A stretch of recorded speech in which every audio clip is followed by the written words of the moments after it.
So we do have people still arriving, but I suggest just for all of you who have already arrived that we just start and let people come in as they come in. So I am very honored to open this webinar, this Amara collaboration webinar, and it is my joy and appreciation that I can open on behalf of myself and our whole team. So we have Johan Mellerup Trækjær, who's going to present. We have Jane Allen, who's going to have a conversation with Ritas Journey, and we have also Maria Lehtoa and Parsoa Salazar-Fard, who is here from Amara with us today. I'm the co-founder and also the CEO of Amara, and we're a consultancy that are present in Finland and also in the UK, but we actually do work worldwide with both individuals and organizations. And today is about transformation. It is about transformational leadership, about transforming organizations. It's about the capacity to lead transformation. It is of like how our mental model is actually affecting how well we are to lead in uncertainty and in difficult times. And we have a few things that we have on the agenda. So one thing that is quite important is this is not meant to be, we still have people arriving, so welcome to everybody who are here. We don't want everybody to be passively listening to what we are saying and what we're presenting, but we actually invite you all to be really active in this webinar. And that means that we're going to start in a moment with you just having a chance to talk to a few people about your own thoughts and your own reactions. But also as you listen to Johan's presentation, as you listen to Jane's and Rita's conversation, do also like really pay attention to your own thoughts, your own reactions, your own ideas that are coming up, and maybe note them down if you have a piece of paper and a pen, or just like write them in the chat. So we want to take a few questions to do things into conversation during this webinar. And so we're gonna talk about transforming leadership, and we have a presentation by Johan, a presentation by Jane and Rita. This is a conversation, and then an open space to actually talk a little bit. But first, I'd like for you to go into a breakout room with 2 other people, and for you to just share for 1 minute about who you are, where in the world you are, and then also what are the curiosities you have around the topic that we have on the agenda today. So what is it really that brought you here? What are the curiosities that brought you here to this space today?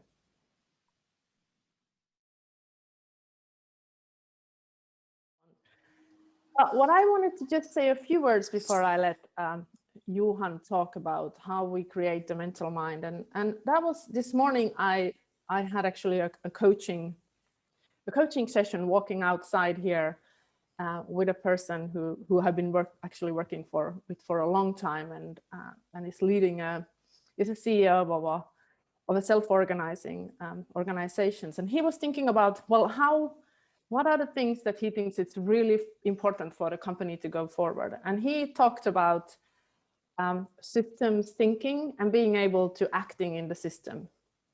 And we talked a little bit more about that and about, well, what do you really mean? What does that really look like in the very moment? If you are to be able to see the system and act in the system. And he said, well, quite simply, it is the ability to actually sense and adapt and sense and move in. So when things are changing the way they are, like we here on Friday in Finland, we just knew, okay, they're going to close the borders. So as we lead businesses and we need to make important decisions, we don't know what's going to happen this moment or for the last year. We don't know what's going to happen, what is around the corner. But the ability that we can then create about how we can sense into a wide picture and a system, the organization, the people in the organization, and also more widely in the whole world and how things are impacting, and have the courage to actually move in and adapt.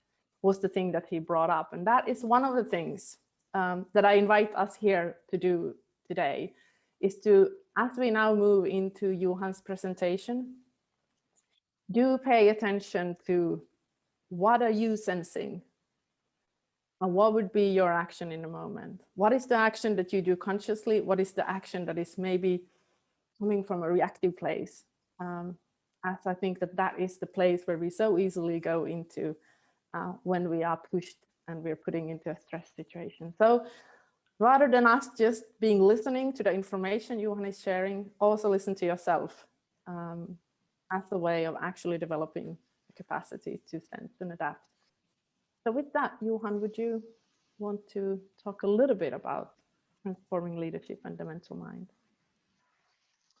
All right, I hope everybody can hear me. So before I begin, I'll just share you this map. So, and I can already say, so this is where we're coming from right now, and I can already say there's a few more countries on the list. For instance, I have a friend here who's also from Morocco, so we should have added that too. But this is, as it looks right now, where we're all coming from here at this presentation, at this webinar. So that's quite amazing if you ask me.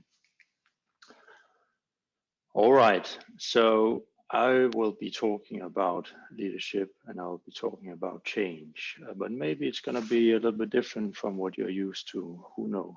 But from my perspective, what I'm going to say now is, for me at least, the most important thing in the world. And that, of course, is easy for me to say, but I truly believe it. And I'll stand by it anytime. So,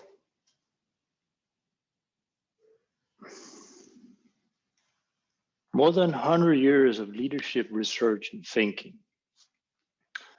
And in fact, we only have a few studies who have consistently shown what it takes to become truly exceptional as an organization, as an institution.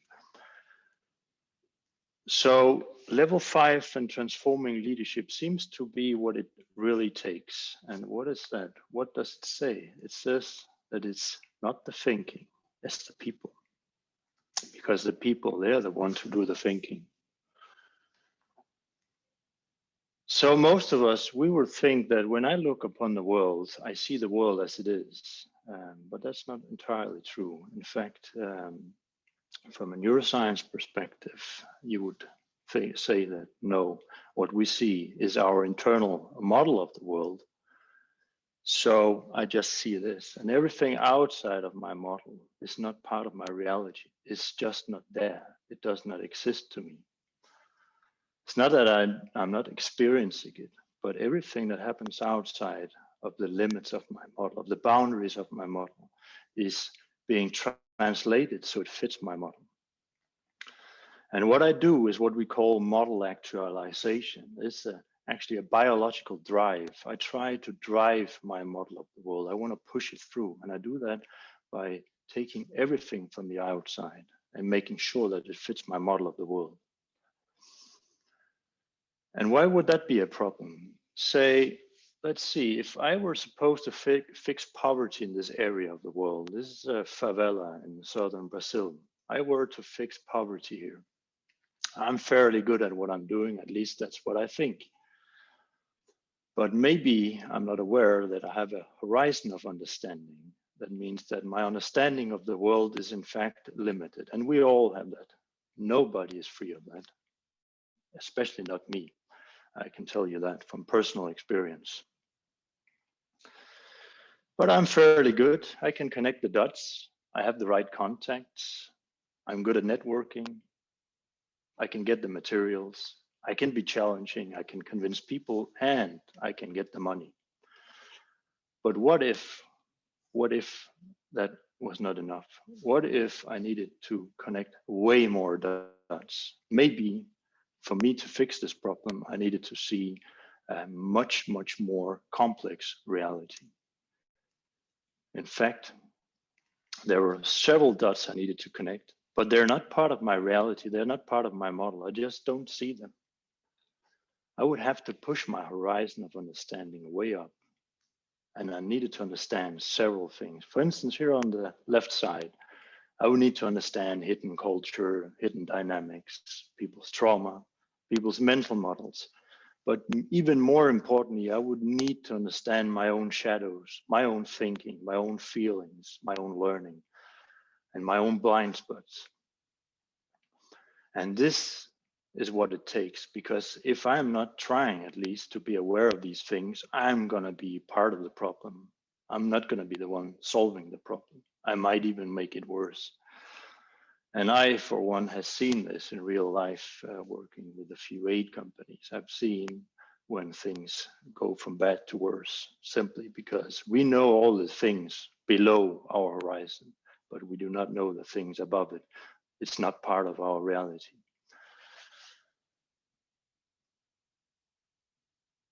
See, some of you might remember the Challenger accident in '86. So this space shuttle, a few minutes, actually, I think it was 86 seconds after takeoff, exploded in midair. And if you were to go through some of the transcripts of some of the conversations between the engineers and some of the responsible executives, you might notice that one of the engineers might actually know in advance that this would in fact happen. But he did not say it. He were scared or coerced or who knows. But something happens, and some researchers have tried to come up with an answer. And what they came up with is that, well, we think psychological safety is lacking here, and it's lacking so many other places. And yes, probably that's true. But it's not at the core of the problem. It's a major problem. But for us to address something like psychological safety, it had to be part of our model of the world. And what if it's not? What if it's not part of my model? And if it's not part of my model, it's not part of my reality. So if I were to actually work with psychological safety in my organization, but it's not part of my model, I would talk about it, I would lecture about it, I would convince everybody around me about it, but in fact, I wouldn't do it. I wouldn't do the actions. I would think that I would do it. So I don't see the world, I see my world. I don't just see the world as it is. So what I see is my internal model projected onto the things happening in the world. So if I try to go about and fixing the world, I will not fix the world, I will fix my world. I will fix my model of reality. And sometimes that's actually in fact enough, but it's not always enough. And what happens when it's not enough? Power games, resistance from other people, conflicts, distrust, and even worse, disorder. I would create disorder, and other people would create disorder trying to figure me out. So, and when we look at the world today, most of us would see a lot of disorder, and we would say, well, there should be solutions to these problems, but the actual solution is that we change our models of the world. Because if we don't, we'll apply the wrong solutions for the problems. So how does this look like from a developmental perspective? So we all go through certain stages of development. We call them action logics, and we're beginning from early. When we're young, around 10, 12, we reach the first stage here. You can see opportunistic, and then we become more social, and we focus on the group, and then we become expert at something. And some of us also becomes what we call achievers. That means that we start to focus on actual results. They are what we call the conventional stages, the conventional stages of development. But for some, that is not enough. For some, something else happens. See, in the beginning of my life until adulthood, until achiever stage, I focus on expanding my self-narrative. I focus on expanding my model of the world. But the problem is I don't know that is my model of the world. I think it is the world expanding around me. And that's actually fine as long as my model is working fine. There's actually no problem. People have changed the world without even knowing that they did not know it was their model. So, but today things seem to be so complex that it's not enough. And for some, it becomes obvious. So some of us reach what we call model awareness. And we call that the redefining stage because it's a redefining moment in life. When I, for the first time, notice I don't just see the world, I see a model of the world, it's a big, big change. And it's an expanding change. And it doesn't mean that now I can just expand my model into infinity. No, it means that now I know that my model is not so important anymore. So when my model tries to direct my attention, my awareness, and my actions in the wrong direction, I can guide myself back in a different direction. So I can learn from moment to moment. And when I go into the transforming and even the alchemical, I can do some serious change around myself.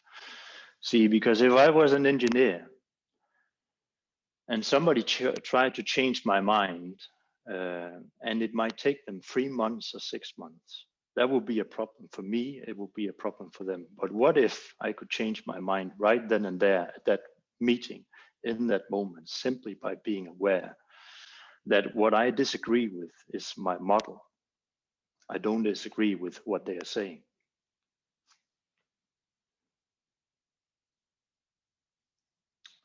So I can expand my self-awareness, and I will consciously want to expand my self-awareness, my awareness of me, of myself, of my model of the world. I want to deconstruct my model. I want to find out what it is, where it's coming from, why I'm acting the way I'm acting, and why I'm thinking the way I'm thinking and feeling the way I'm thinking, and why it limits me.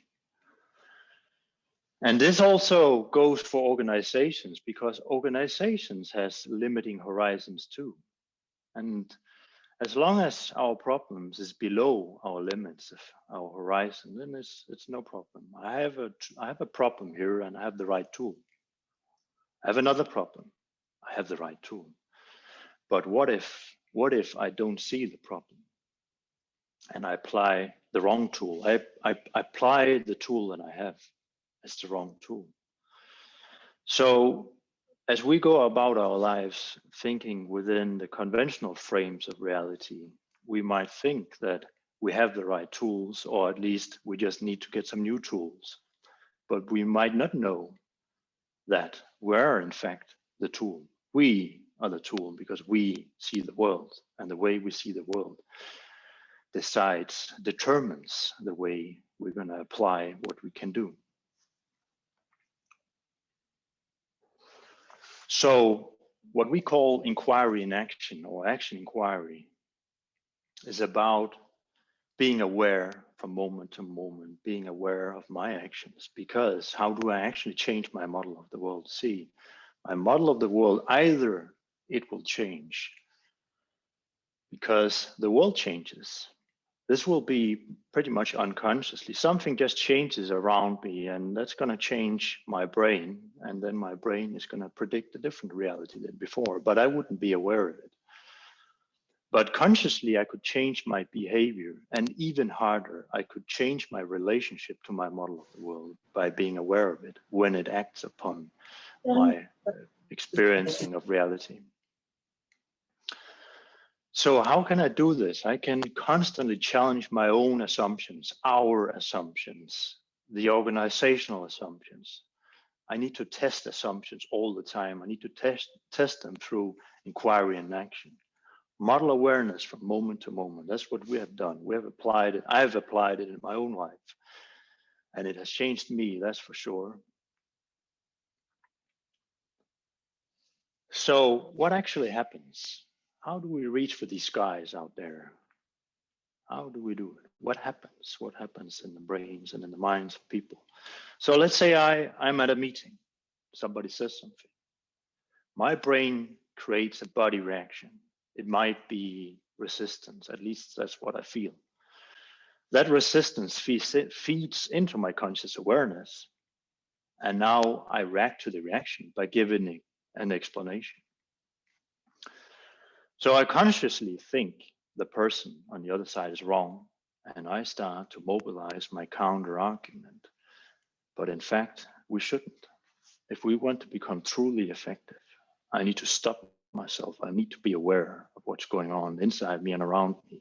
I need to stop here.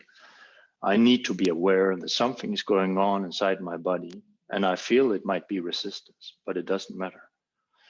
What I want to know the truth. I want to know what's real. I don't want to know assumptions. I don't want to know my own assumptions. It doesn't matter. I want to test reality. I want to go out and I want to act and I want to notice what's actually happening when I do that. So, the end, that was me. And now I want to invite Jay and Rita. I'm sorry, I don't want to do that just now, because I think there will be time for maybe 1 or 2 questions. Is that correct? Yes, I think we can have 1 or 2 questions, and other questions and thoughts are again, do share that in chat.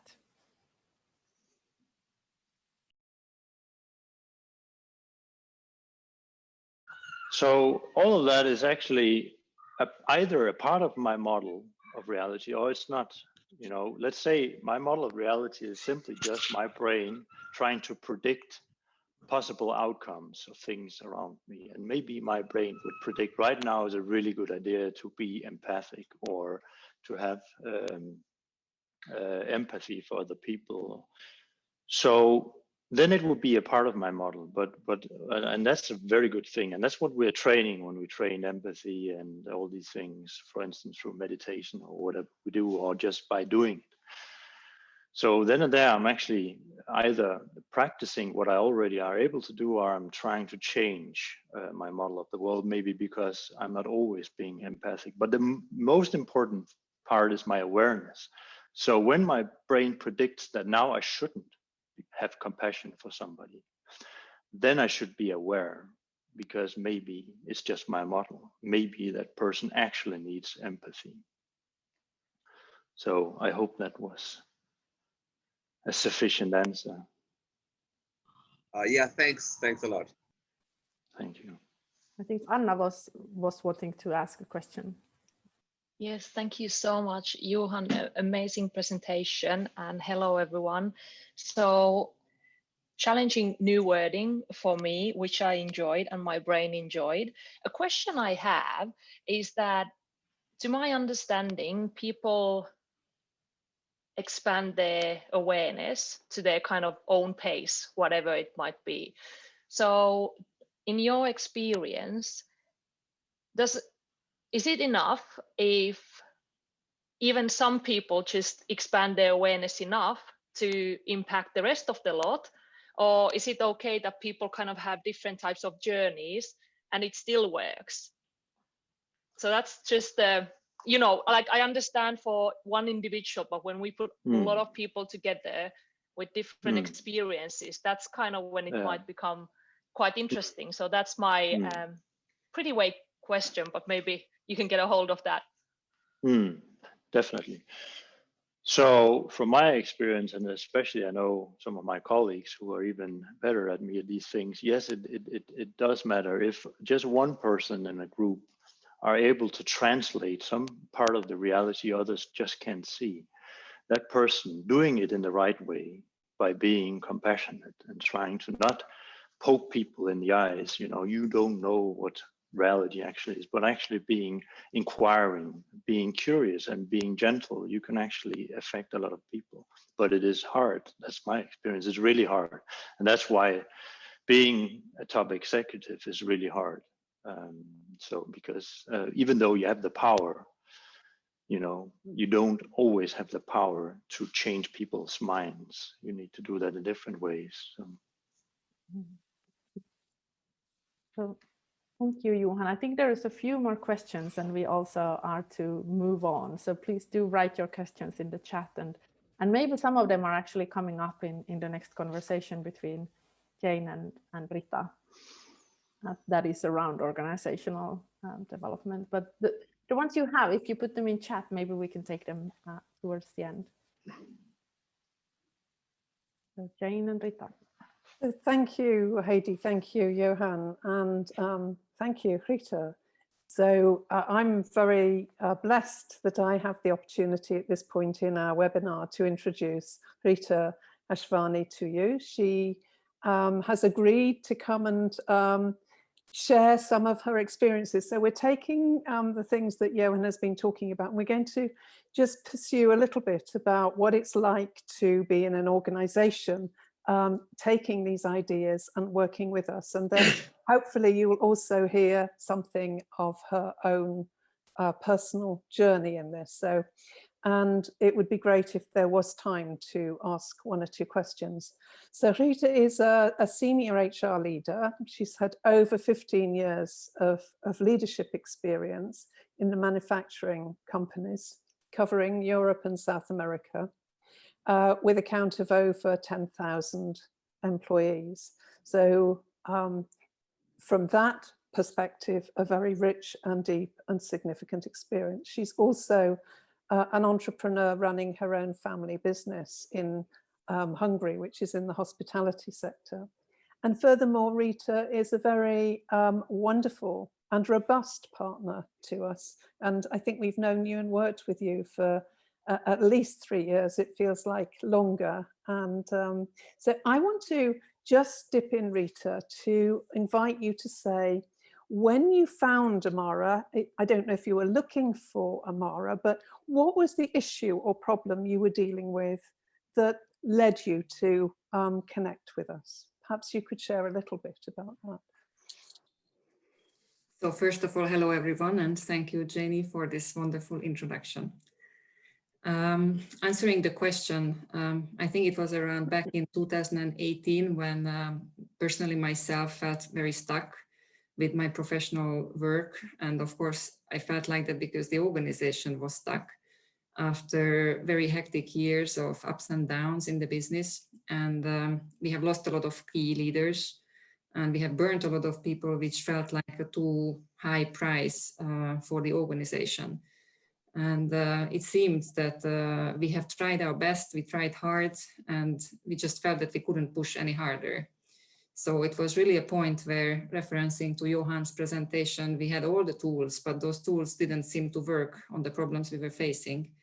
And therefore, I was really desperate because I knew that this is not going to continue like that. It's not sustainable.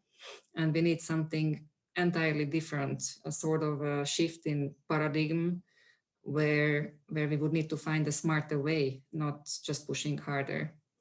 And as I don't believe in coincidences, I did not actually look for Amara, or I didn't look for an organization, but it happened so that I went to a seminar, and on that presentation, Heidi joined and showed something very similar what we saw today from Johan, and it was like a light bulb going up in my head, thinking that this sounds exciting. This could be a choice.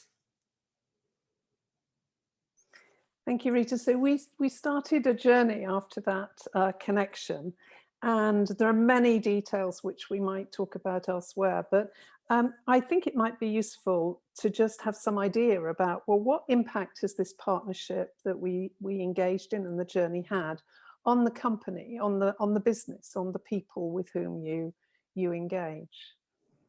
Could you say something about that?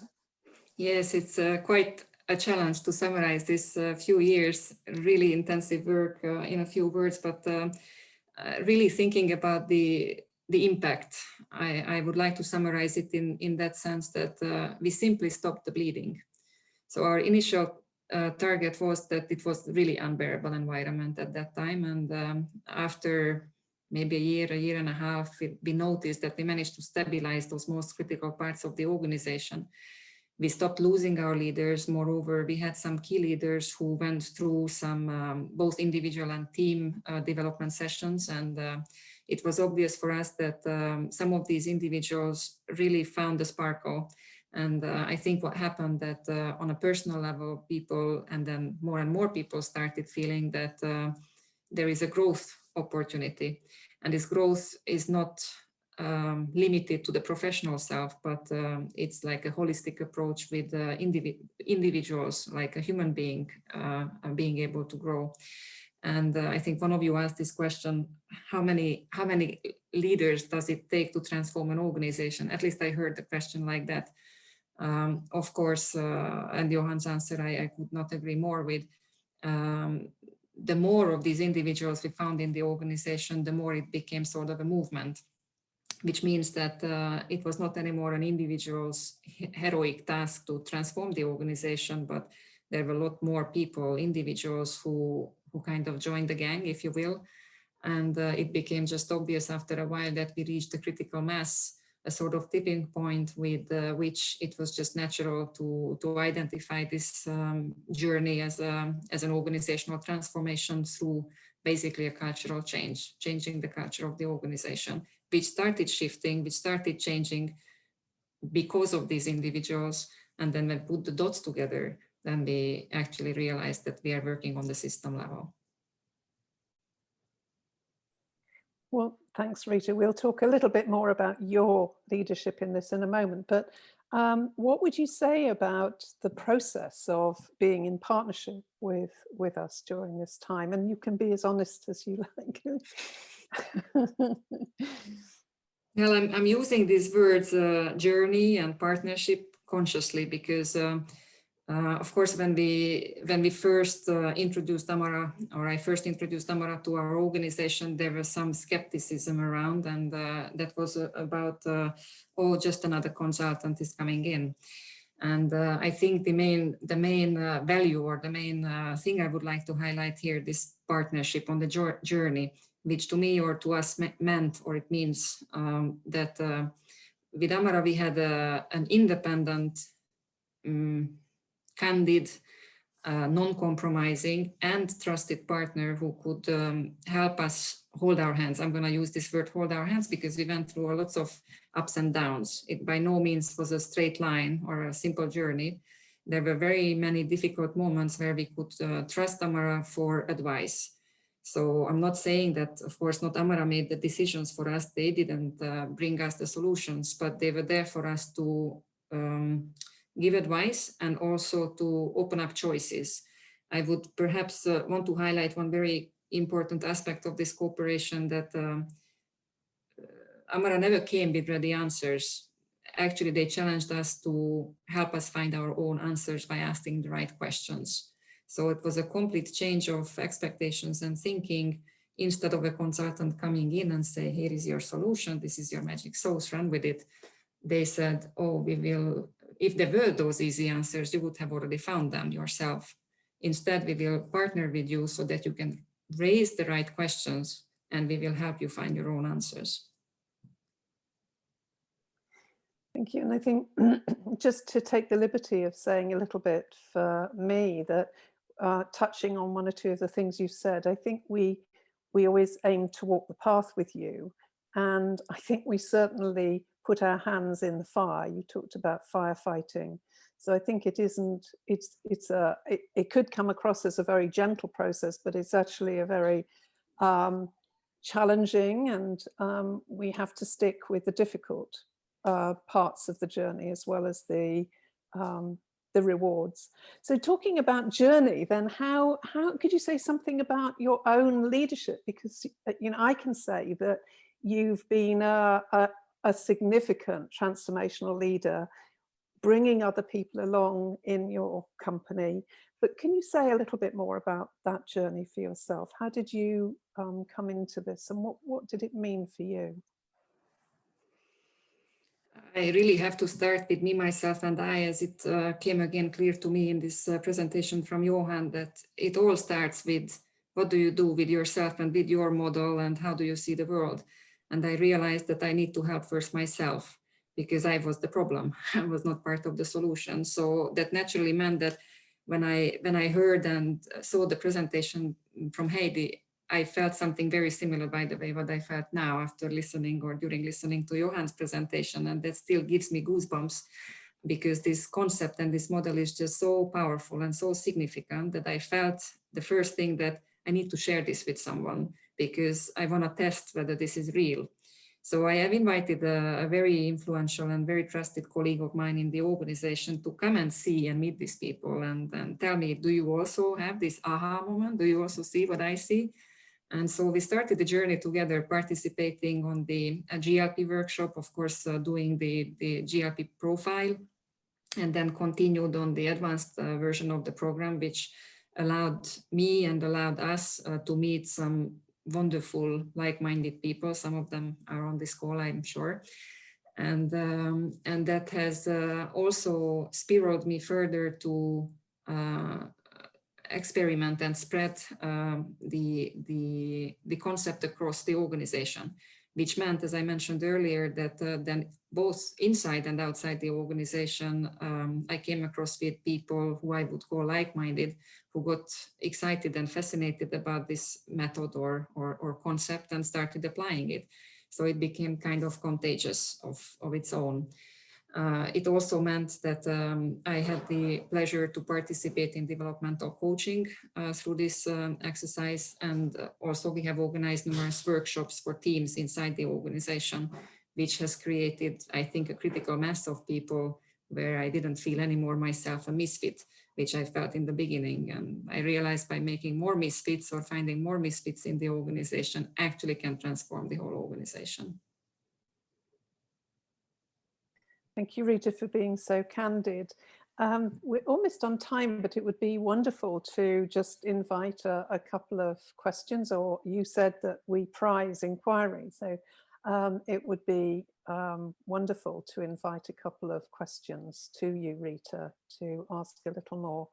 And I'm just going to see if there is anyone who'd like to ask anything. I see a question in the chat box, which is very interesting. Yeah. Well, go for it, Rita. Shall we take that? Yes. So I can see a question there which speaks clear and loud to me. What is the point where you fight or flight? And I was in that moment in 2018 when I met Heidi. I was near jumping off the cliff. Honestly, I was about to leave the company because I felt that I am not going to be able to have this organization and I'm going to burn with the others inside the organization. And besides, of course, what I already mentioned, that I saw the light at the end of the tunnel after I met Heidi, I also realized that who am I running away from? If I'm running away, so flight in this context, this problem will not be solved. It will find me in another organization, which of course, in retrospect, I also learned that for all these transformations, besides a lot of other things, you need the heat. You need the heat moment. You don't get these opportunities to develop unless there is the challenge, where there is the pain, and then it's significant enough that you really need to push yourself to your boundaries. And instead of just trying your old tools, it's so painful actually that you need to realize that you need a shift in paradigm. So I made myself a promise that I'm not going to run away at the deepest point of this problem, because it will hunt me forever.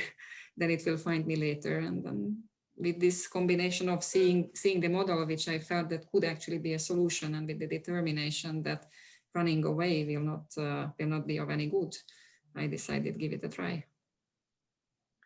Thank you, Rita. I noticed there's another question, which is about the disruption that bringing in different perspectives can challenge the system. And I think you and I have talked a little bit about this, about the importance of the partnership and our conversation, and you bringing, you being very honest with us with the feedback that the disruption we're creating, and us giving you feedback. Do you have anything to say about how you experienced and handled that sense of the disruptive part of what we bring in and its value? I think a little bit Johan has answered this when he was talking about can one individual transform the organization, and instead of poking the other in the eye, being, what did you say, caring, or you used a different term, but I think disruption is always painful because it makes people uncomfortable, that there is something they don't understand and there is a natural conflict in it. It's really painful. But I think it's really key that there are some individuals who kind of can anchor you, and you don't feel so lonely in that situation. In that sense, I had, of course, Amara and some key individuals inside the organization who I invited early on, plus this greater network I mentioned through the workshops, the GLP workshop and the advanced GLP workshop, which always kind of kept the faith that even if this disruption is painful, even if people sometimes react or often react in the beginning, not in an encouraging way, to put it very mildly, it's part of the process, and that shouldn't put you off track.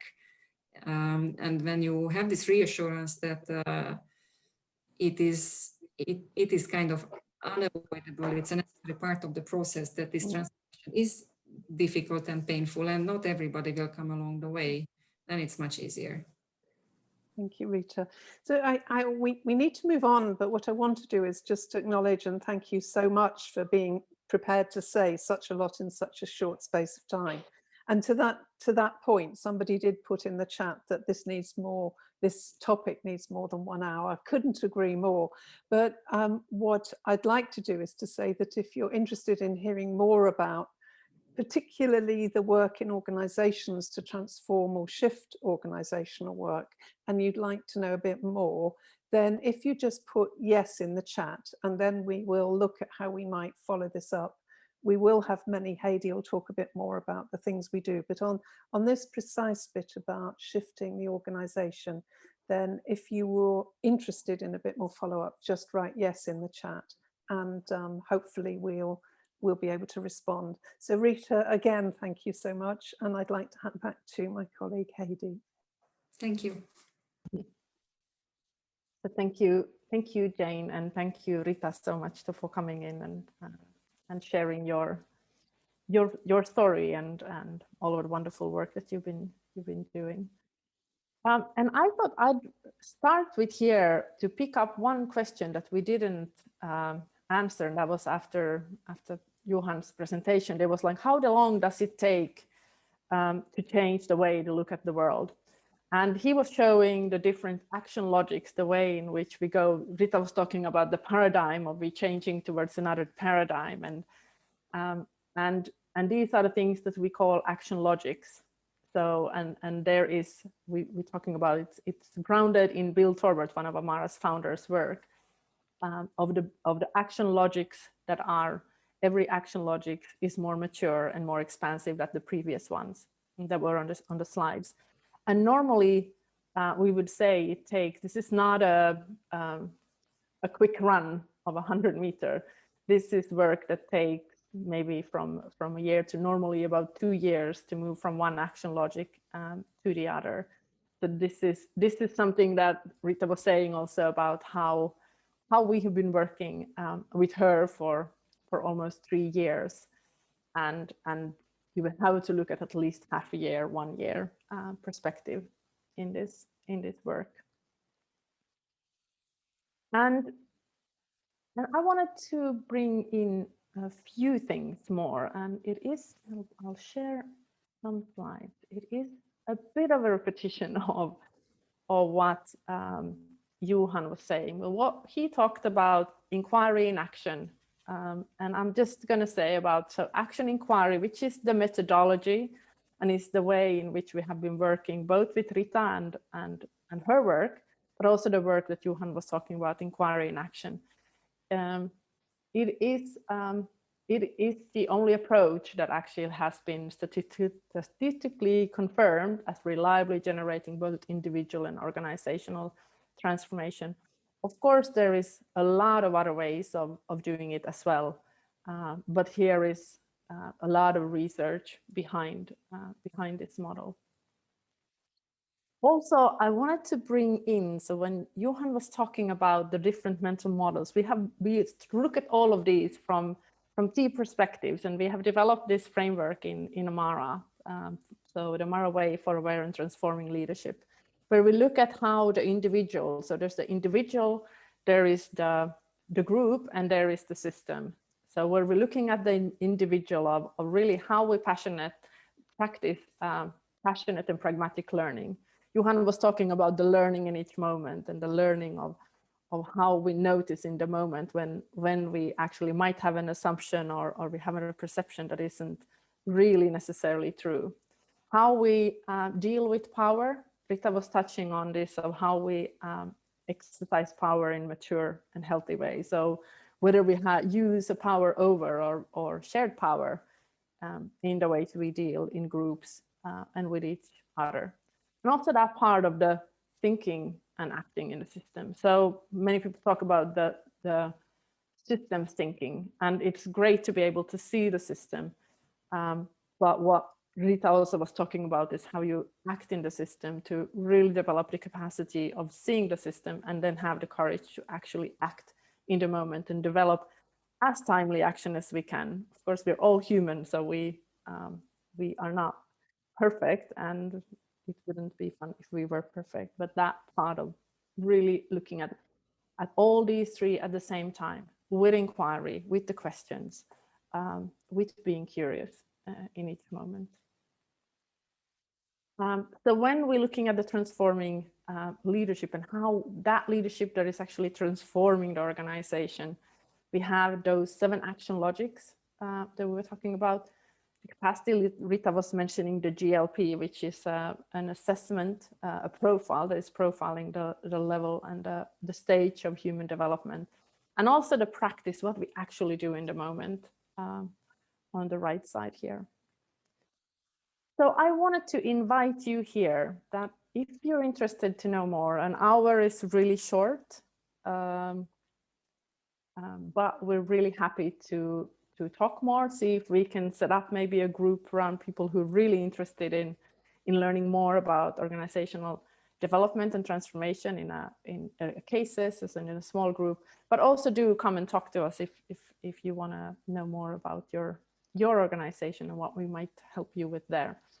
And on the individual, so it all starts from the individual, and that's why I'm so happy that you, Rita, actually shared your own story, because it's not about having the organization and all the other ones do it. It's actually we need to do the work ourselves. And in this space, we offer developmental coaching is one thing, but also we have workshops coming up, online workshops, one starting in March and then for the individual focus, and one in April where we're looking at team and organization and people bring in their own case. And also for those of you who want to work with this as coaches or consultants, we certify people to work with this as well. And so with this, I'd like to see if there is one more question, one more reaction that you would like to bring in before we end this time together.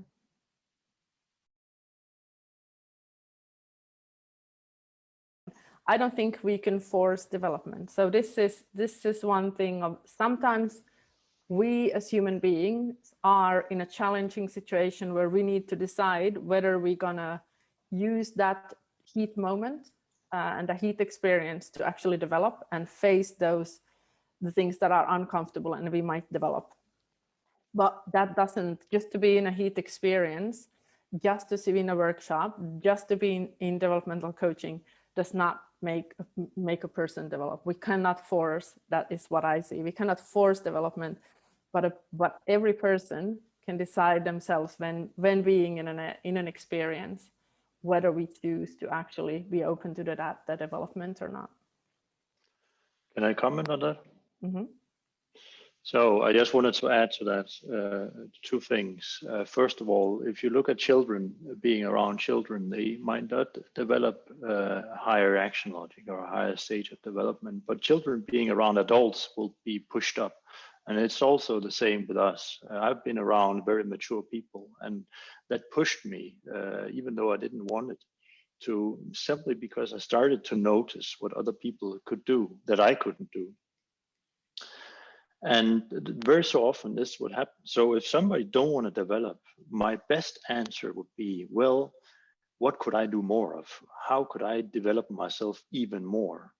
because in the end, someone is going to wake up one day and say, wow, I want to be able to do that. I want to do what that person can do. You know, just a year ago, that was the most annoying person around me. But right now, I want to do what that person can do. Thank you. Can I raise a question? Yes. Yeah, okay. First of all, thank you. And Johan, very nice presentation. The concept which you introduced about the model of the world for everybody, for every individual. I'm just only sharing my thoughts. I just like to be challenged. I'm not sure if I'm thinking right or not.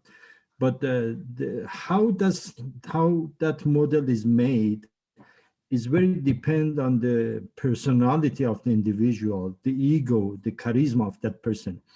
And it is not necessarily attractive and interesting for other people to follow. As I'm an engineer and trading, I always looking for indicators. Is there any indicator that you can assess yourself that you are out of these egos or negative egos, or the negative charismas? How can you assess yourself in that case? You know, the easiest thing to do is just ask people around you. I mean, if you have a wife, she would know half of it. So just ask her. Yeah. So actually, she will always prove. Yeah. So the thing is, sometimes we need to invite in other people to give us some feedback, because people around us will notice things. Maybe they're not correct, but just the fact that they have something that we haven't been thinking about, there is something. That's the one thing. The other thing is also what Rita was talking about, and Heidi and Jane. You know, when I notice my own inner resistance, because that's actually how, how our organism is working. You know, there's always, is there danger out there? Is there something that's not correct? And our brains and our perceptual systems is constantly scanning. And the more I can be aware of that, the more I can start to notice, I had a reaction. Because what often happens, we have a reaction and then we interpret the reaction. Okay, so I feel resistance. There must be a reason for that. The reason is you. You're the reason I feel resistance. And then I build a narrative around that, and I build a counter argument, and I throw it in your face. Boom. So when I have the resistance, just the word Trump would raise a lot of resistance in a lot of people. Well, try to stop, try to stop for once, or whoever it might be, try. And there might be a problem with that person, but does it matter right now? Or maybe there's another way. So that would be some of the things, my own experience and the feedback from other people. That would be really great. Thank you. Thank you. And as we have booked an hour for this, I think this is the time where we would like to say thank you, everyone, for joining this meeting. And if you could just take the time to say something, write something in the chat about how you're feeling at this moment and how you're leaving this call. That would be really nice. So thank you, everyone, for taking part. We're going to send you the recording, and I wish you a really nice end of the day, whether it's your morning or your evening or your midday, and hope to see you in some other place again.